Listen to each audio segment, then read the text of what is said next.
안녕하세요. 너무 궁금한 게 있어요. 저는 언제쯤 도시에서 음식 배달을 할 수 있어요?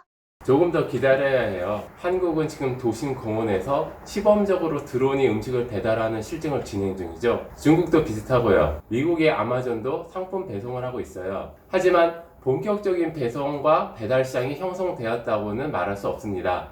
그 이유는 크게 두 가지예요. 하나는 드론 기체가 고장 없이 안전하게 비행할 수 있어야 하고요. 두 번째는 드론들이 서로 충돌을 회피할 수 있어야 하죠. 드론 기체는 전 세계가 경쟁적으로 개발을 하고 있는 중인데, 반면 현재 드론 간 충돌은 해결책이 없습니다. 아직 드론들이 서로 인식하고 충돌을 회피하는 기술이 없죠. 하지만 드론쇼를 보면 수천 대의 드론이 충돌 없이 비행하는 거려? 드론 쇼는 말 그대로 쇼일 뿐이에요. 드론 쇼는 쇼가 벌어지는 이 제한된 공간에서만 가능하잖아요. 어디든 가야 하는 배송과 제한된 영역에서만 동작하는 드론 쇼는 완전히 달라요. 드론 배송이 드론 쇼보다 훨씬 어렵습니다. 드론 쇼는요, 드론이 미리 프로그램된 위치로만 움직여요. 드론 쇼 회사가 수천 대의 드론이 충돌이 일어나지 않게 미리 모든 움직임을 센티미터 단위까지 하나하나 프로그램 하거든요. 드론들은 미리 프로그램된 위치로 움직이기 때문에 충돌하지 않는 것이지, 옆에 있는 드론을 알아보고 피하는 게 아닙니다. 드론 쇼는 이렇게 사전에 유선 또는 무선으로 경로를 세밀하게 세팅하고 비행할 때는 GPS로 위치를 받아서 진행하는 것이라 사실 별도의 충돌 회피 기술이 필요하지 않습니다. 드론 배송은 드론쇼하고 뭐가 달라요? 드론 배송은 드론 쇼처럼 제한된 공간이 아니라 고객이 요청한 곳으로 멀리 가야 하죠. 드론 쇼는 해당 공간에 쇼를 하는 드론들만 있는데, 만약 그곳으로 배송 드론이 날아가면 쇼를 하는 드론과 충돌합니다. 그리고 드론 쇼는 한 회사가 모든 드론을 운영하지만, 드론 배송은 여러 회사의 다양한 드론들이 하늘을 날아다니죠. 배송과 드론쇼의 가장 중요한 차이가 바로 이겁니다. 드론 배송은 여러 회사의 드론들이 하나의 하늘을 공유해서 사용한다는 거예요. 그런데 다른 회사의 드론이 어디 있는지 알 수 없습니다. 드론 회사들이 사전에 비행 경로를 미리 협상해 두면 이 문제가 해결될까요? 경제성, 현실성 문제가 있죠. 드론 배송이 한두 대가 아니기 때문에 불가능합니다.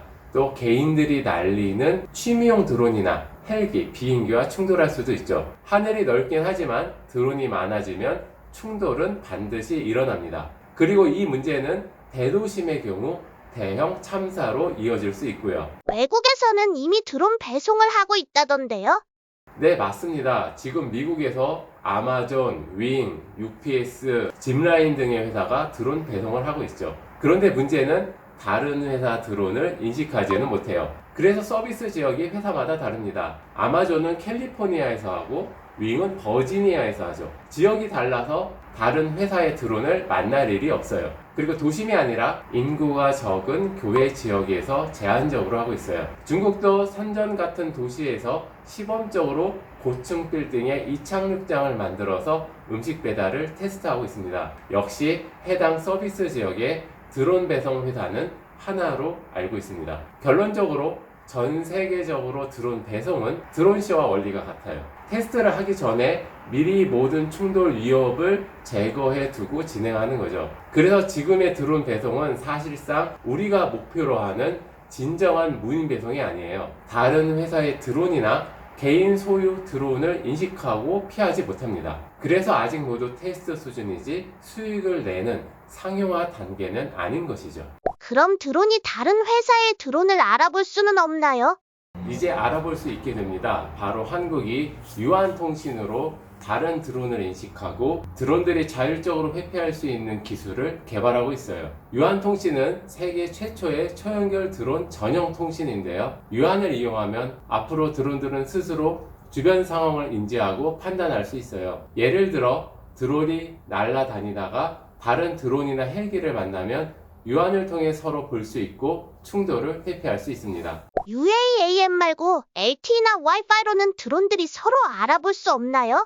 지난 방송에서 유한과 LTE, 와이파이의 차이점을 자세히 말씀드렸는데요. LTE나 와이파이로는 두 드론이 서로 통신할 수 없습니다. LTE는 기지국과만 대화를 하고 와이파이는 이 장치하고만 대화를 하죠. 드론 통신이 안 되기 때문에 드론들이 서로 알아보고 대화할 수 없어요. 기존 통신의 이러한 한계에 착안해서 초연결 통신 에반을 개발했고, 에반을 드론에 적용한 기술이 바로 유안이라는 드론 전용 통신입니다. 앞으로 5년 안에 모든 드론에는 이 유안 통신칩이 장착될 것입니다. UAN 이용하면 진정한 드론 배송을 할 수 있어요? 네, 그럼요. 서로 다른 회사의 드론들이 충돌 없이 배송할 수 있습니다. 현재 드론 배송은 하늘에 배송길을 미리 확보한 상태에서 이루어져요. 즉, 드론이 지나갈 길을 미리 계획하고 그 길에 있는 모든 위협 요소를 다 제거한 다음에 드론을 보내죠. 예를 들어 다른 드론이나 장애물과 충돌하지 않도록 비행 경로를 지정하고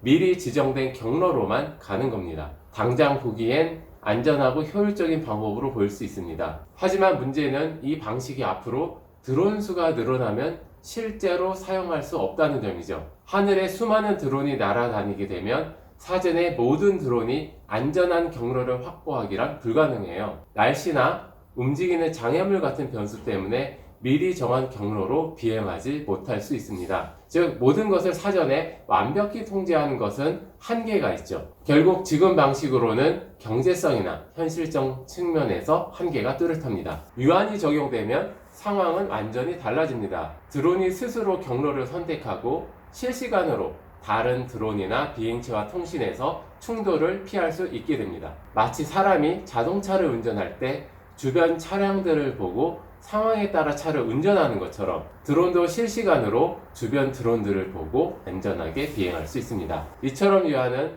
드론들이 서로 보고 대화할 수 있게 해주기 때문에 안전을 크게 향상시키죠. 드론에게 출발점과 도착점만 알려주면 유한과 GPS를 통해 다양한 경로를 스스로 탐색하고 위험한 상황을 자동으로 회피하며 목적지에 도달하게 됩니다. 한마디로 드론에게 사람이 가진 감각기관을 제공하는 겁니다. 유한으로 드론은 스스로 판단하고 움직일 수 있는 능력을 갖게 됩니다. 결론적으로 유한은 드론 산업을 몇 단계 더 도약시킬 핵심적 기술이고 진정한 배송을 실현시킬 수 있는 획기적이고 유일한 수단이에요. UAN을 사용하면 배송 말고도 많은 것을 할 수 있을 것 같아요. 네, 맞아요. 유한을 이용하면 드론을 정말 많은 곳에 활용할 수 있어요. 예를 들면 바다에서 실종자를 찾는 것은 정말 어렵고 시간이 많이 필요한 일이에요. 이때 실종자가 손목에 유한밴드를 차고 있다면 드론이 출동해서 쉽게 실종자를 발견할 수 있죠. 그리고 공항에서 드론 때문에 비행기 이착륙이 중지되는 경우가 매년 증가하고 있어요. 앞으로 유한을 이용하면 드론이 공항에 접근하는 것을 알 수 있는 것은 물론이고, 공항에 접근하는 드론에게 유한으로 접근하지 말라고 얘기하거나 공항 근처의 착륙장에 착륙하라고 부탁할 수 있어요. 지금은 공항에서 레이더로 드론을 검출하는데 낮게 비행하는 드론은 검출이 어려워요. 공항에 접근하는 드론이 검출되어도 오지 말라고 부탁할 방법이 없어서 비행기 이착륙이 계속 중지되고 있죠. 공항에 유한을 사용하면 드론과 서로 대화해서 드론이 공항에 접근하지 못하게 막을 수 있습니다. 유한 통신을 사람과 차량까지 확대할 수 있는데요. 그렇게 되면 드론이 추락할 때 육상의 차량과 사람들과 미리 통신해서 사람들을 대피시킬 수 있어요. 그럼 드론 추락으로 지상에 큰 피해가 생기는 것을 막을 수 있습니다. 그럼 저처럼 UAN으로 자유 충돌 회피를 하는 다른 드론이 있나요? 2024년 10월 29일에 대전 드론공원에서 유한을 이용한 자율 충돌 회피 실증이 있어요. 우리는 유한칩을 장착한 드론을 그린호크라 부르기 때문에 이러한 충돌 회피 연구를 그린호크 프로젝트라 부르고 있어요. 이번 실증에서는 드론이 배송 중에 하늘길에 서로 마주쳤을 때 유한으로 서로 알아보고 대화해서 스스로 충돌을 회피하는 모습을 보여줄 겁니다. 배송로에 진입하려는 드론은 다른 드론이 다 지나간 후에 순서대로 배송로에 진입해서 다른 드론들 뒤를 따라가게 될 거고요. 또 드론에게 접근하는 수동 조종 드론은 배송로에 지정된 안전거리만큼 떨어져 있는 실증도 합니다. 이런 경우 수동 드론 조종자가 조종기를 움직여도 배송 드론에게 접근할 수 없어요. 이렇게 유한을 이용하면 배송 드론도 자율적으로 충돌 회피를 할 수 있고 수동으로 조종한 드론과도 충돌을 회피할 수 있습니다. 탑스 커뮤니케이션은 드론에 유한칩을 장착하면 어떤 상황에서도 비행 충돌을 방지할 수 있는 획기적인 기술을 선보일 예정입니다. 저도 놀러가서 구경해도 되나요?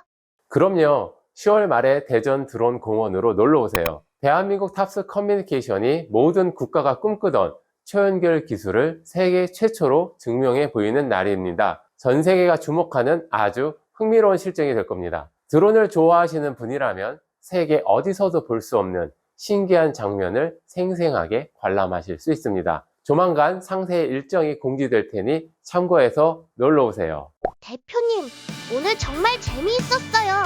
다음번에는 FPV 드론에 대해서 이야기해주세요. 좋아요. FPV 드론에 대해서 재미있게 이야기 나누는 시간을 가져봅시다. 감사합니다.